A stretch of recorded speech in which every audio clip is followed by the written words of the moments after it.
All right. Hello, everyone. We are getting started on our final, now that I think about it, our final drive time of the year. So it's going to give a few moments for everybody to come in. Welcome, everyone, as you're entering, and hello to anyone watching in the future. Maybe it's January of 2024 and you're watching this. So hi to you. All right. I skipped a couple years. I said January 2024. I should have said 23. That's a little bit closer. We don't want to go too far in the future. We don't want to freak people out.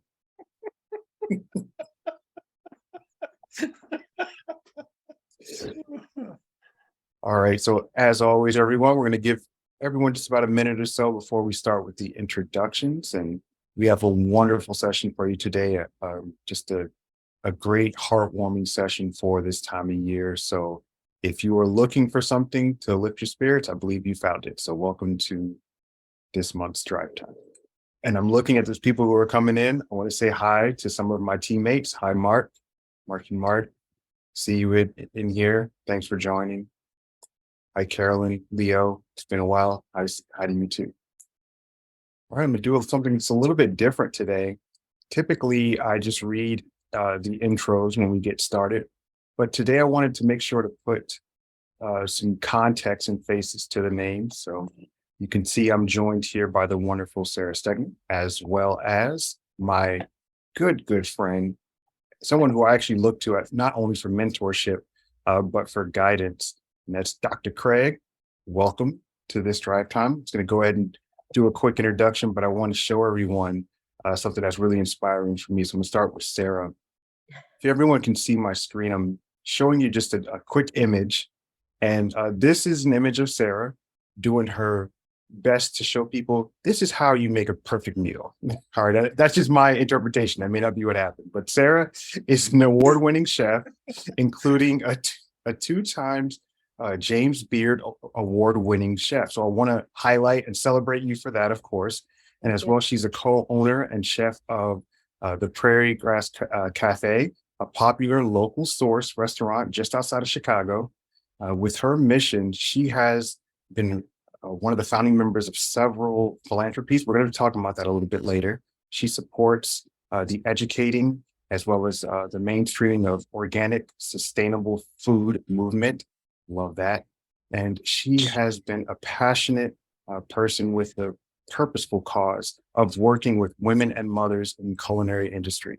And as a life guide, Sarah also brings many avenues of experience to several of our topics, including growth, purpose, and fulfillment, and many more. I wanted to show this quick picture while introducing the wonderful Sarah Stegman. Thank you so much for being here. Thank you. Wonderful. All right. And for the next, I'm going to do something again a little different. And we're going to see two sides of this person today.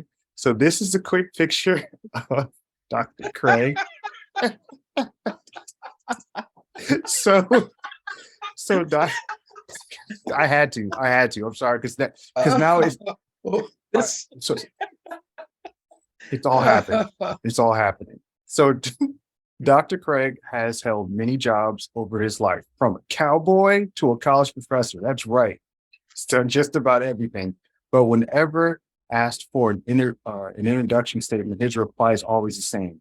I am the father of 7 great, very talented, and accomplished children who love their mother and each other, and who have blessed me with 24 amazing grandchildren. My wife of almost 50 years has given me these wonderful children, and I am honored by them each and every day. That's his quote. That's his line, and I love that. And as a life guide, Craig brings his incredible background from education, his life journey to support our employee families in their work and their lives. He's literally walked the journey from a cowboy to a college professor. And you can also see he also moonlights and spends many of his sleepless Christmas nights delivering presents. And he's also he has a PhD in human development and family therapy with an inspired career treating patients in both psychiatric as well as prison facilities. So he's also a proud dad, and I am so happy, so thankful that you're here today. I'm glad that we can have a little laugh to get started. Welcome, Dr. Craig. Thank you very much. It's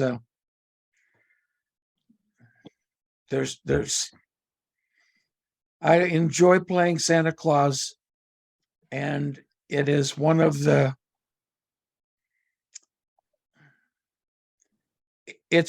individual things that I can do that gives that back and forth, where I get to talk to little kids and let them smile and look in face and tease and joke and play the role for a little while with them.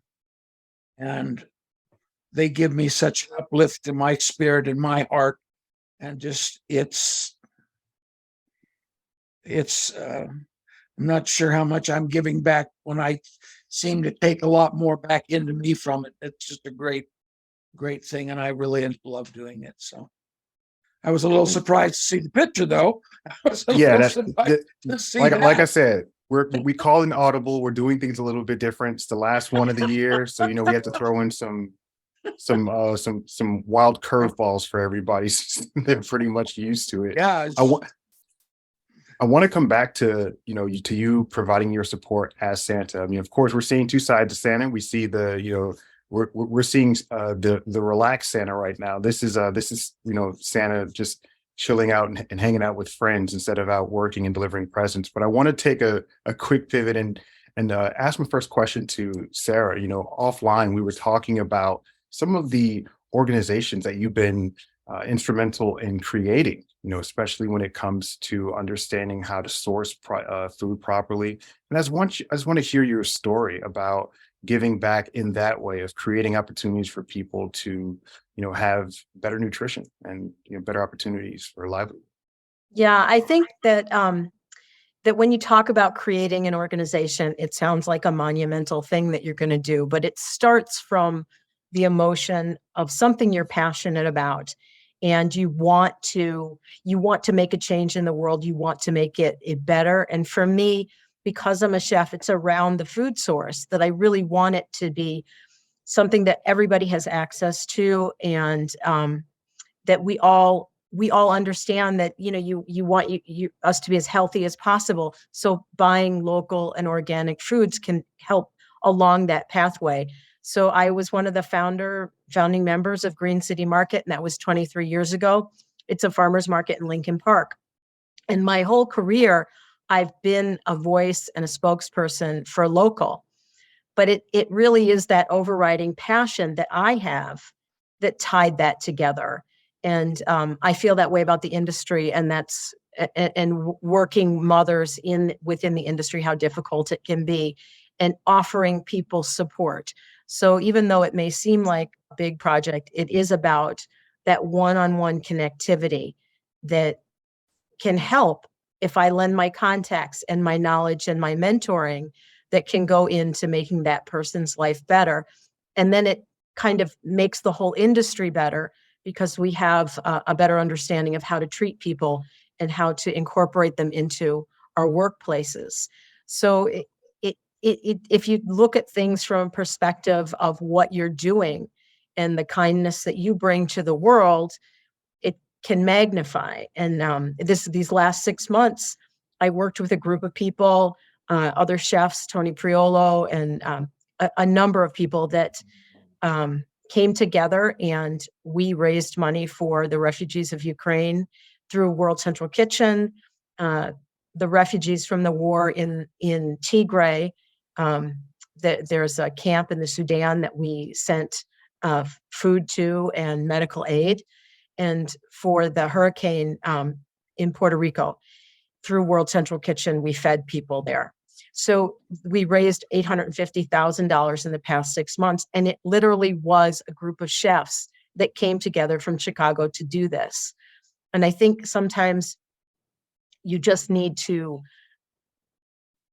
yes, it's an act of kindness, but it's also a conscious thought of how can we make the world better, and then how it magnifies out. So yeah, I'm a big advocate for taking action. When you have that emotion, and we all have those moments where we look at something and think we need to do something about this, and you don't always know. And it may be that first small step, but putting some kind of action behind that emotion can be extremely powerful. And that kind of leads into Craig. And I know you and I spent some time talking about what we do in gratitude and how you build your world with gratitude.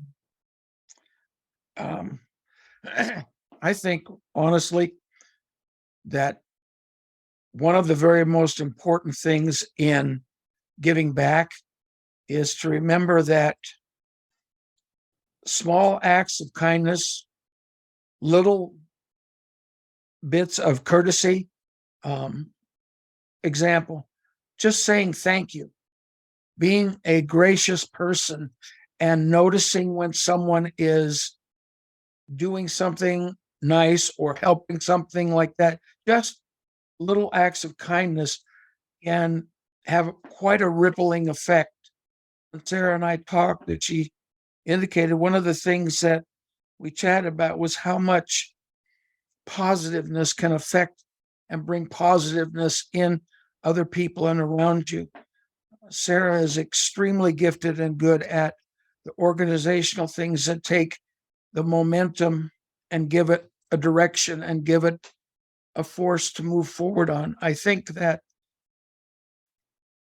when you are at work or when you are at home, it's easy to just not remember courtesy and manners and the gentleness that goes with being kind, being thoughtful. And from my perspective, those things are giving back.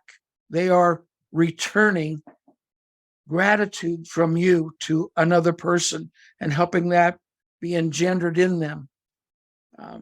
Sarah talks about how wonderful it could be if just in the workplace, your boss or you just say thank you and just start that kind of a thing. And maybe each week somebody or something gets a little momentum going and saying, hey, look, let's see what we can do if we're just all a little more noticing of the kind acts that are around us. And if we just mention them one to another, little things like that give people such a feeling of positiveness and gratefulness that it helps them and helps their life and helps their day go by better. And from my perspective, that's when people can feel that momentum that leads them to other things. Humanity for Habitat, the greengrocer garden thing, the things that Sarah just mentioned, those bigger, more positive influences in the world are really needed right now. And I think, honestly, from my perspective of things, those things flow from a feeling of gratitude that you have. When you feel grateful for things, that when you have a feeling of gratitude and you begin to express that, it really helps move and change and help things go forward. I feel like when you express your gratitude, you start things moving. And then somebody like Sarah comes along and gives you some direction and gives you some help and gives you a place to go. Yeah, I would say for direction, I would say that people need to express their intentions because that is what gives direction. What you're saying is you want to give people gratitude, you want to make them feel good, and you want to build a positive environment around you, in your family, in your workplace. And that is the way to do that. But the intention is, I want to have a workplace where everybody is happy and contributing and feels appreciated. And saying those words, it lends strength to what you want to accomplish. And sometimes it'll bring clarity just talking through it, what it is we want to do. We want to be impactful in the world.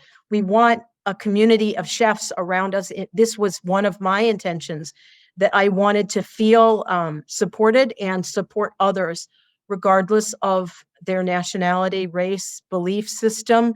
I wanted the inclusion. I want that in my world. So what actions can I take to make that happen? It's genuine. And it was listening to what other people said. Sometimes leadership is about hearing what others are speaking, but you need to speak. You need to have those intentions and verbalize them. I think it makes a big difference in the world. So that kind of goes to that a closed mouth doesn't get fed, but in this situation, a closed intention or a closely held intention doesn't become manifest. So if you want it to happen, it's good to put it out there in the world. I'm happy to hear that both of you are talking about like the one-on-ones. I know, Craig, you have experience with the one-on-ones, just working with clients or members with LifeGuides, but as well as clients, with your clinical practice.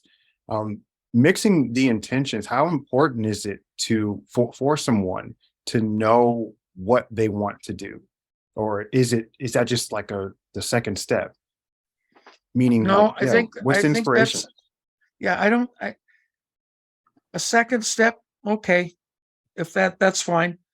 But when I listen to people talk, which is sort of where I grew up, and when I listen to people talk and they explain where they're feeling and what's going on,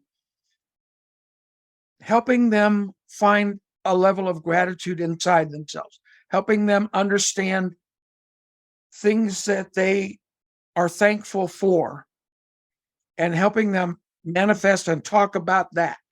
Mm-hmm.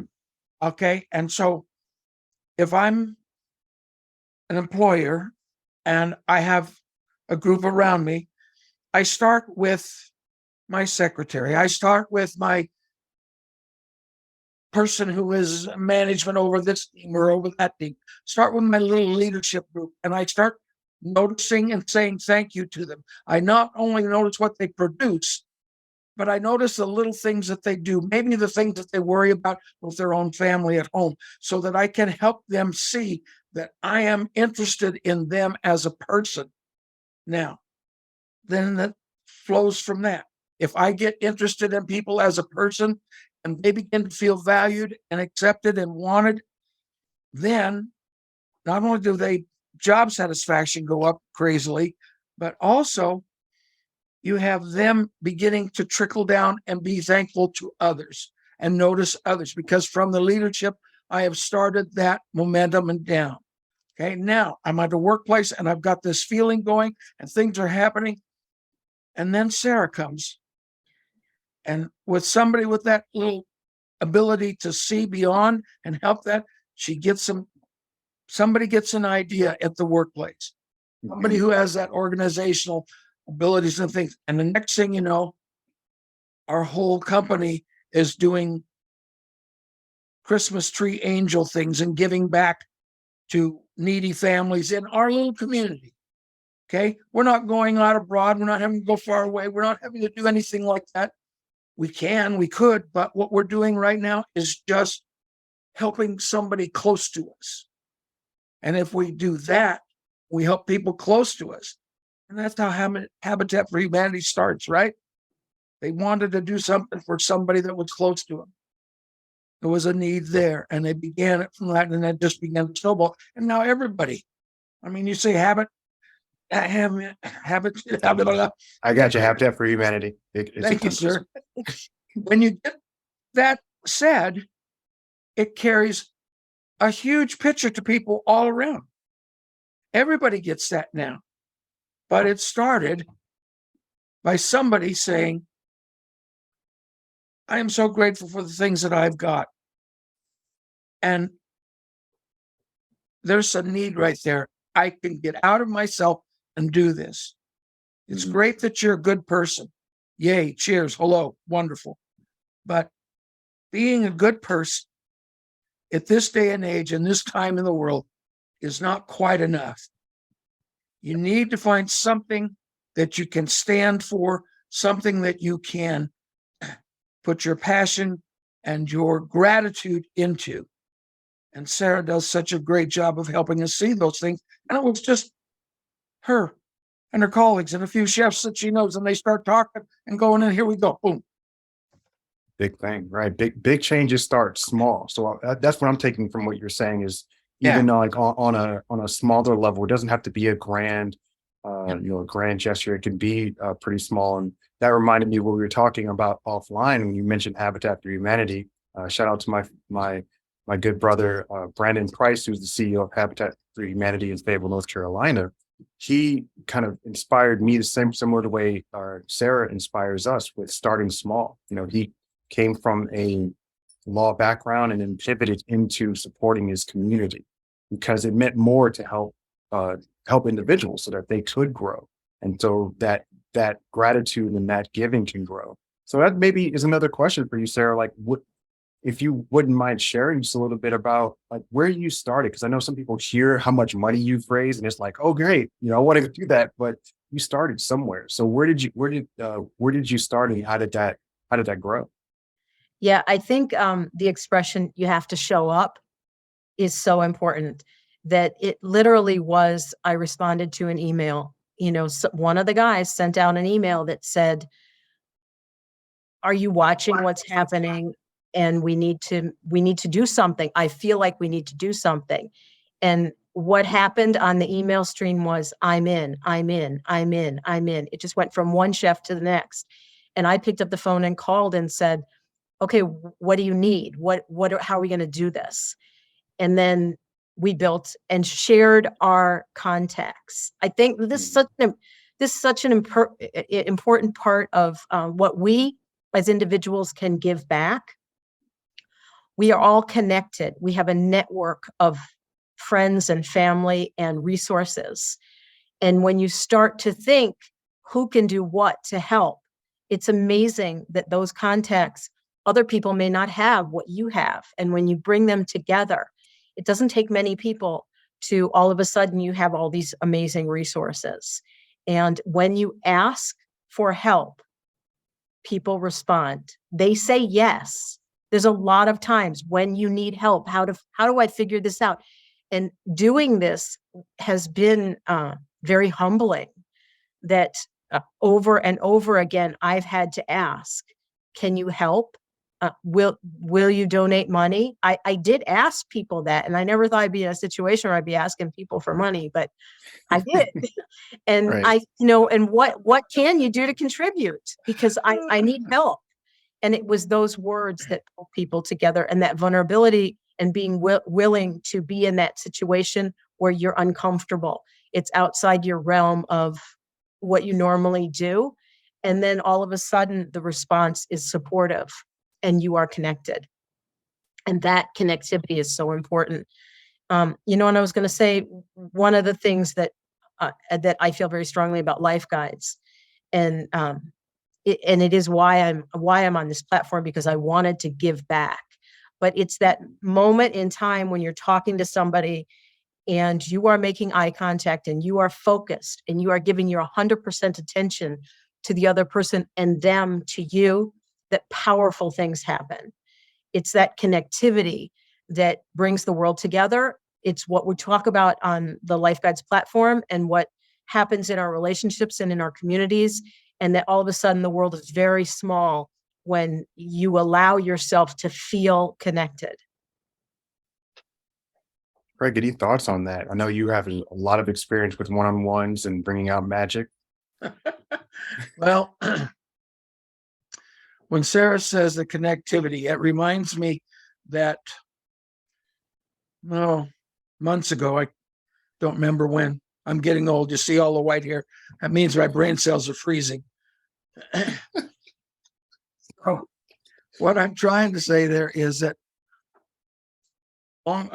months ago and stuff, we had an interesting guide to guide experience, and the gentleman was talking about heart talk and how when you use that connectivity, eye to eye, 100% focus, and you are in that place where you're being vulnerable enough to share something, that there becomes a level of an emotional bond that even though you're separated by miles and miles of geography, it reaches across and you feel that level of intimacy that comes when somebody is revealing and saying and looking for some kind of help or that. And that just says, look, nobody gets through this life without needing help.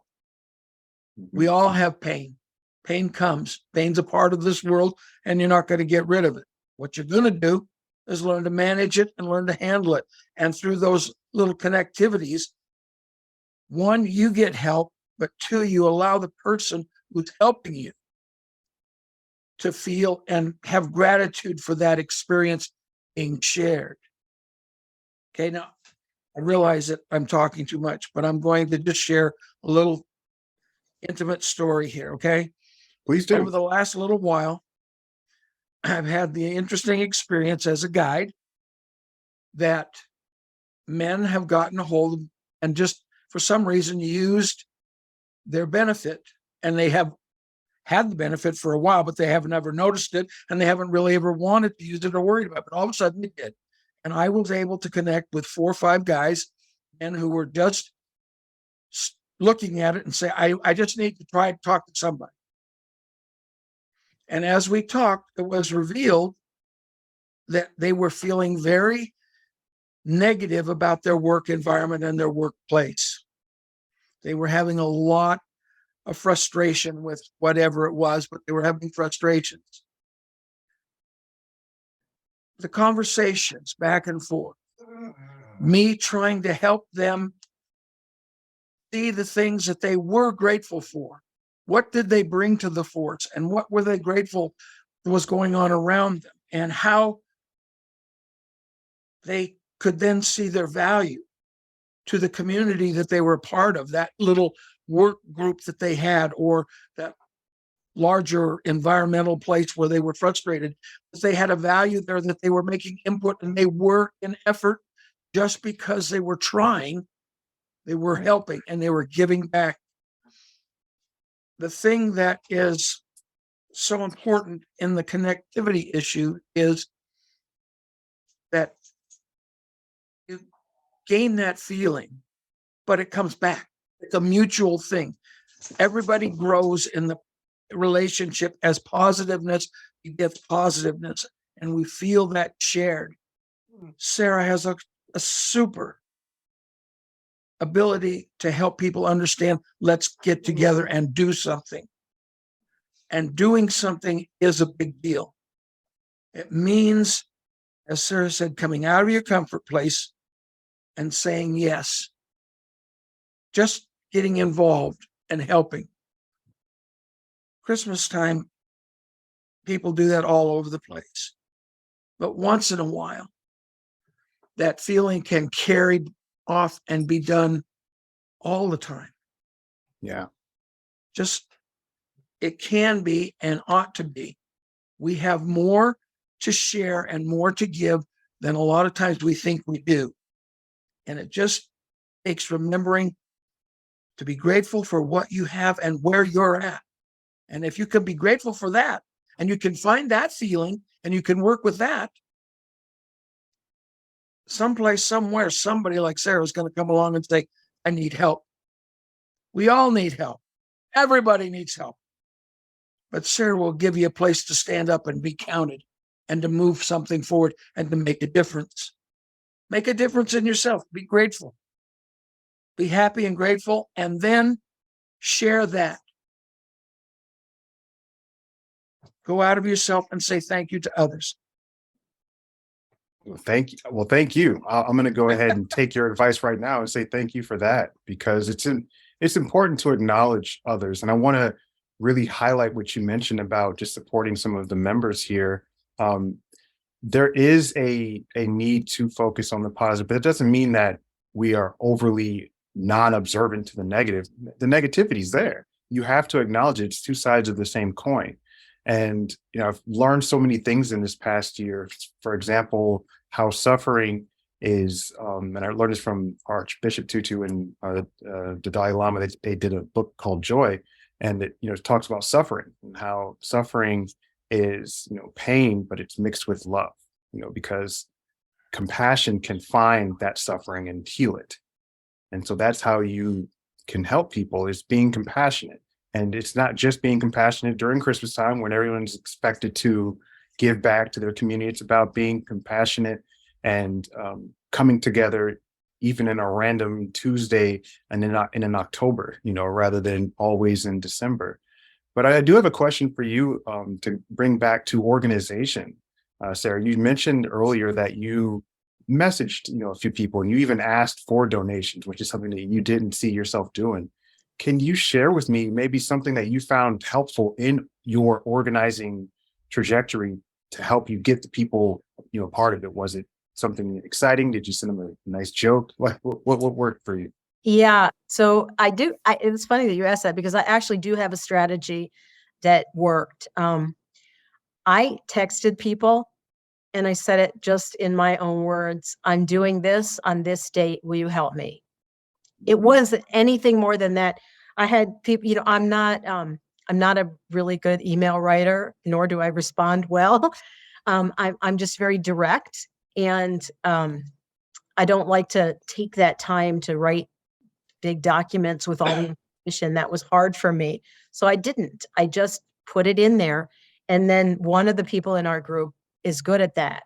And I would say, okay, we'll forward you an email with all the information. But I asked personally one-on-one. And to me, everything that we do in life comes back down to, can you connect one-on-one with people? It's where our lives move forward. And I think that's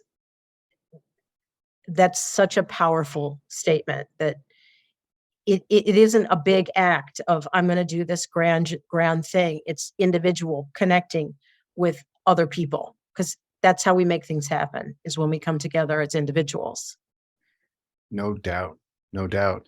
Craig, I know we've spent some time talking about, getting together as a community. You talked about encouraging some of the people that you've been working with to see the greater community, which I want to highlight that again. That's really, really appropriate to look outside of oneself, especially if they're having some challenges within the work, to see what can they do within their community. Brilliant. But I want to kind of jump a little bit into the fun part of being Santa. You're providing that one-on-one support there, and you've done it. Just full. I don't even want to say full disclosure, it's overused. But peeking behind the curtain or telling you what we do sometimes in the shadows here at LifeGuides, Craig is our Santa. So he's done some fun activities for us at parties in the past, and it's been wonderful. And I think, for just to speak from my experience, when you jumped into one of our breakout rooms and kind of asked us, I turned into a kid again, and I touched that childlike side that hasn't been there, because we sometimes have to put out this hardened, adult face, but really we're sometimes still children. Parents are still children, even though we have children. So I wanted to ask you, how has connecting one-on-one with people changed you, and how have you seen others change? Well, I'll start with what's happened to me. Okay. I'm the father of 7, and that's, to me, the most important piece of my life. I am not Dr. Carver, I'm Dad. I am not Dr. Carver, I'm Coach. I am involved and love doing and working and being with my kids. So we went through a lot of financial difficulties in our early years. It was, okay, enough. Everybody understands that. So we went through that. And during those times, it was important to me to show my gratitude and my love for my kids all the time, and to express it to them. At Christmas time, with the help of my wife, who has always been particularly gifted at finding ways to help us put a little side income together and a little bit here and there and to make something come together for Christmas, we would go and it would just be this wonderful experience. Mom and I would leave in the middle of the day and the kids would be, where are you going? Where are you going? We said, it's Christmas. Don't ask.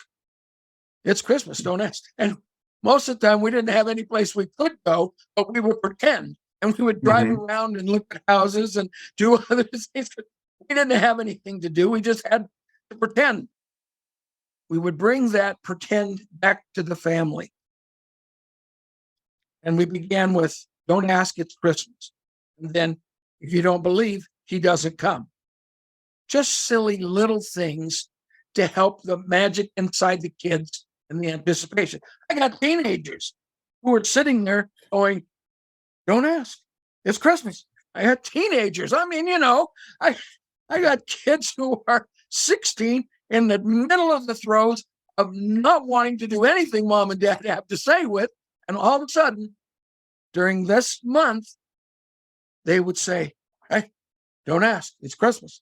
Don't ask, it's Christmas. And everybody would have built up that momentum and that feeling inside the house. The gifts to the kids. Now, this is going to embarrass everybody in the world, but I'm going to tell it anyway. Cowboy background. Ready? Cowboy background. We have access to a lot of horses. One of my middle sons and my youngest son cleaned stalls for a long time, which is, by anybody's guess, an unpleasant job. Oh, they clean these stalls. So Christmas morning, the older of the boys gave a gift to his brother who had helped him so much during the year. Okay. But he put the gift in a sealed plastic bag, put it in a box, and then filled the box with cleanings from the stall. Oh no. So under the tree, we had this interesting aroma besides pine coming out. And when he opened the box, he was like, oh. But all the kids got so into it and laughed so hard because he had gone out of his way to make something unique and fun. And the gift was in there. He just had to go through the mess to get there. And that's what the bringing of the magic in the little child out. Okay. It was great. It was wonderful. Now they grow up and they leave the house. And I don't have my little kids around. And a couple of Christmases go by and I can't find the magic. And my dear, wonderful, sweet wife said, be Santa Claus, grow a beard. So I began, well, this doesn't come quickly for me. I am a slow grower. It doesn't happen fast. So I have to invest a lot of energy all year. And one of the things that's wonderful about that is all year long, I get people saying, do you play Santa? Oh my gosh, you'd be such a good Santa. Oh, so what does that do for me? Helps me, builds me up, gives back to me. They just said something fun and a little bit of the magic. Now, playing Santa returned the magic to me.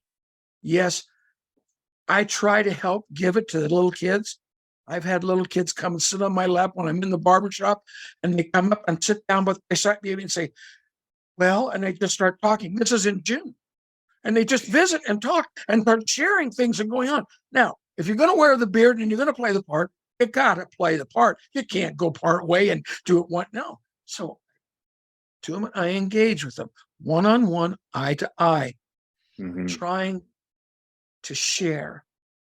But all I'm doing is listening and responding to them.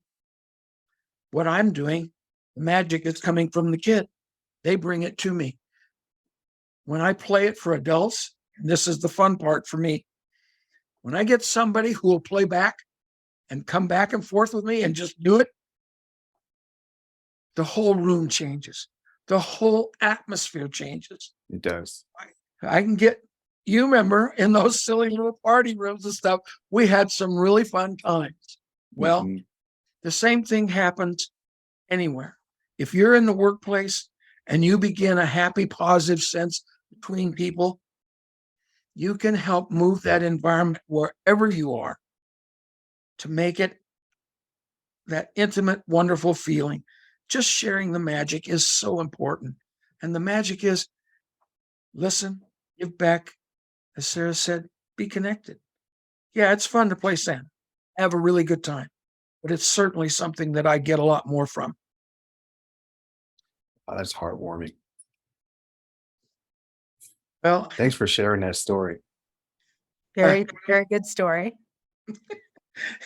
just I know it's being recorded, but let's just hope that my kids don't always see it. We get off. Well, we'll That tell your Christmas kids laugh, thank you. everybody laughed so hard. It was just hysterical. I can only imagine, like literally having some mess in a bag, but that's the creativity though shows that it's more important to share. Really, Yeah. that's what it's about, to share. And I am hearing from your examples about how important it is, for you to show up for those people, for kids, for example, because you never know who's going through what challenges, who may be food insecure, and so their wish may be as simple as, I want, my father home and to have a turkey, and that may seem so small to some people, but to someone it's really big, and giving them that space to feel that and to say that is truly important. And I want to ask another question. I know I keep coming to you, Sarah, with questions about just your organization, and because I'm just really honored for you to be on, and just really proud to say that I know you. Usually it's people who say me, but I like to say that I know Sarah. Because um, Thank you. I'm proud just to know you too. well, why, thank you. I think it's just what you're doing within the community is important. And I wanted to ask if you've had, just an outstanding experience where you were, supporting any of these organizations that you're a part of, where you just had a transformative moment where you met someone or heard a story about something that you've done that's helped someone else. Yeah, I do have a story.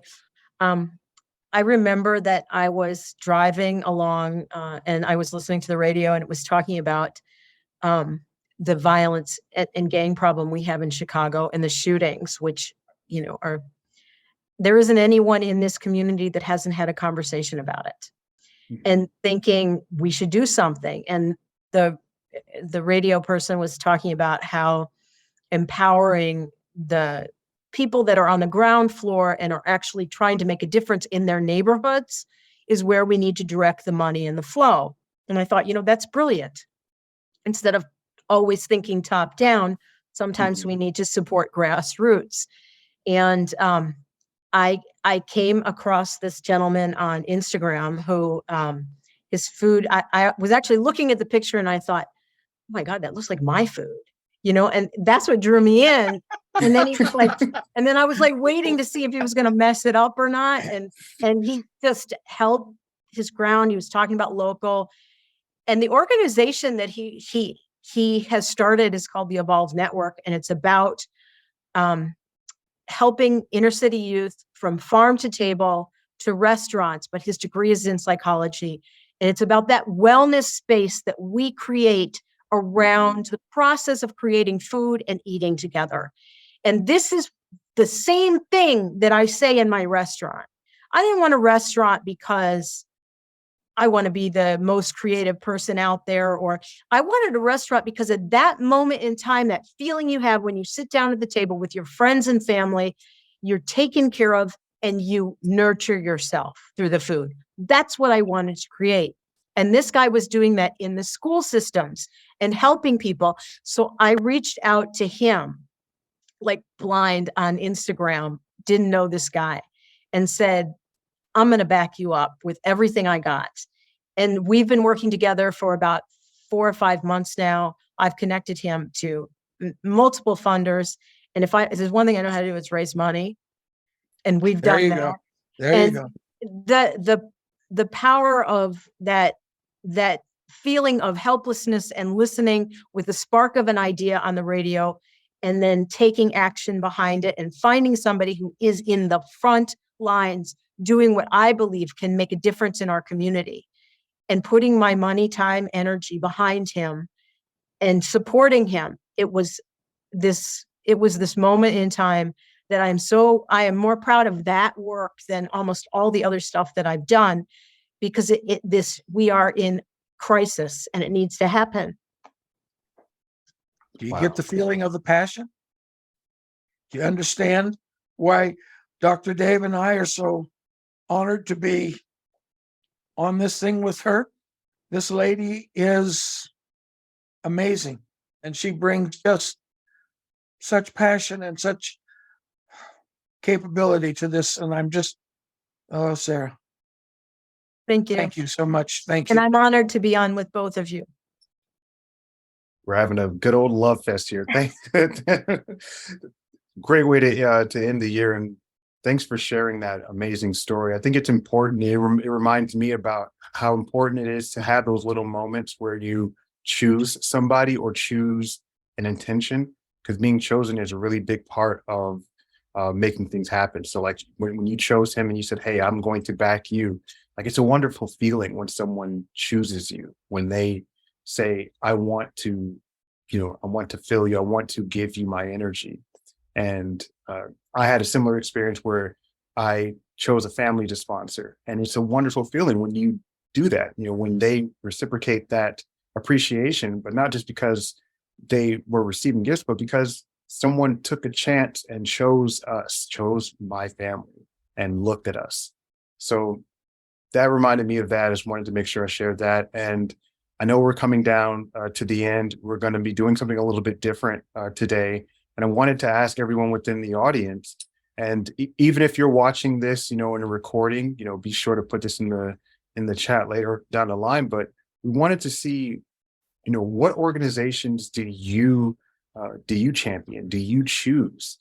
Because we'd like to hear about it, and we want to ask how others are giving back, and how are you sharing your stories with others, so that we're going to have a little bit of a contest. I'm not going to say anything yet. I wanted to give everybody some opportunities to put their responses in the chat before I lay out the rest of the scheme or plan. Scheme sounds so negative, but the rest of the plan. So yes, if there's any organizations that you support or that you like for example, I'll start with me, Habitat for Humanity. I mentioned them a little bit earlier. I'm a big proponent for them and what they do. If you two have any that you'd like to share too, to maybe get the conversation going, feel free to share. The one I was just talking about is the Evolve Network, and his name is Sebastian White, and he's the work he's doing is amazing. And I feel strongly that even a little bit of support for him can go a long way. Outstanding. I'm just looking at the attendees here. All right, we've got one coming in from Vanessa, taking turns in our family. Every year, someone is able to select a group we'd like to support. Vanessa, do you have what's one of the names of the more recent groups that you supported? And Elizabeth definitely threw one in there. Les Turner ALS Association. Okay, so Vanessa did respond. It's I'll say the acronyms: NVSPCA. November, Virginia, Sheila. It's an inside joke. Nice try, though. Nice try. Yeah, I tried. I could do it for that. I'm just joking. So, oh yeah, so it does support animals. Thanks for that one. So we have the ALS Association, the NVSPCA. Is there any others before I lay out a little bit more about what we wanted to do here?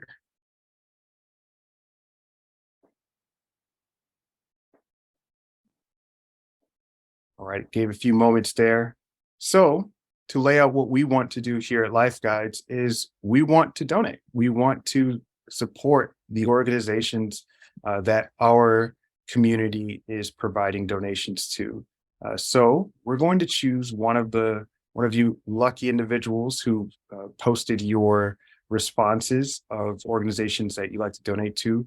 And the one that we choose randomly, believe me, we have a random generator, so it'll be completely random. We will give back to them. So, now some more are coming in. We've got some late additions. We have the Dementia and Caregivers Community Art Association. Good addition. I like that one. I'm a big fan of art in all forms, especially in the form of intervention and therapeutic use. We have Candlelighters, support for leukemia. So we've got a few here. I'm just going to ask our crew that in the next couple of minutes, if we can pop those into a quick generator and select a winner for the one that we're going to support and provide support to. And while you're doing that, I'll just give closing argument.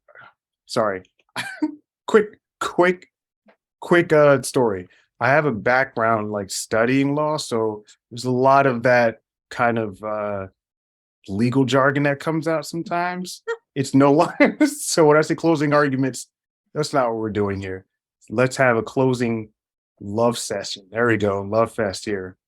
That's how you pivot in the middle of a tongue twister. But thank you so much, for both of you being here. I appreciate you both immensely, and I want to give you both some time just to send some last shout outs. Sarah, we can start with you.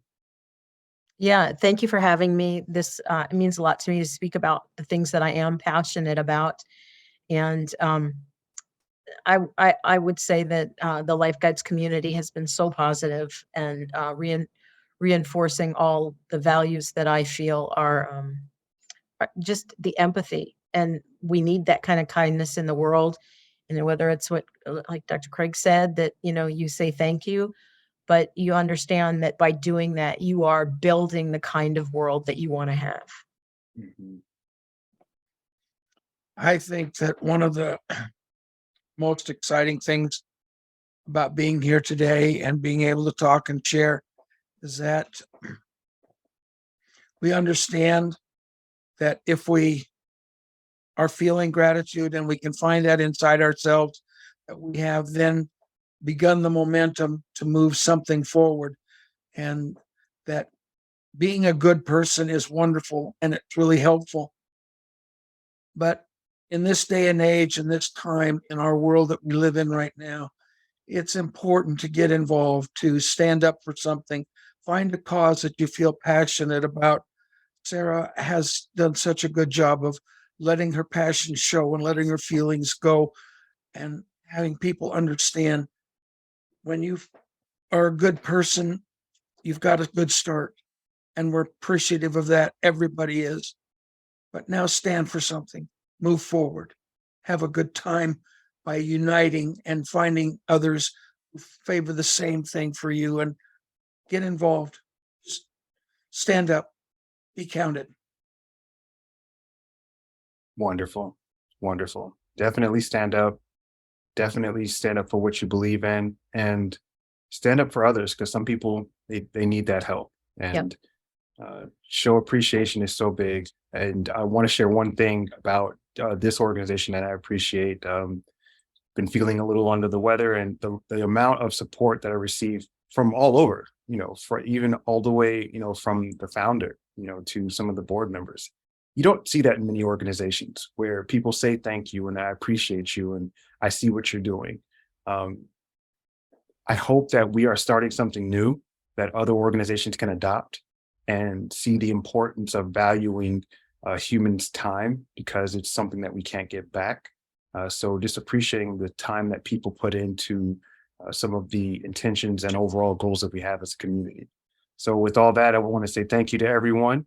And looks like we do have our random selection right on time, team. Okay, that's what I'm talking about. Thank you so much to Sharon, our background coordinator. I appreciate you so much. So the winner is the Dementia Caregivers Community Art Association. So thank you so much for everyone who provided their causes.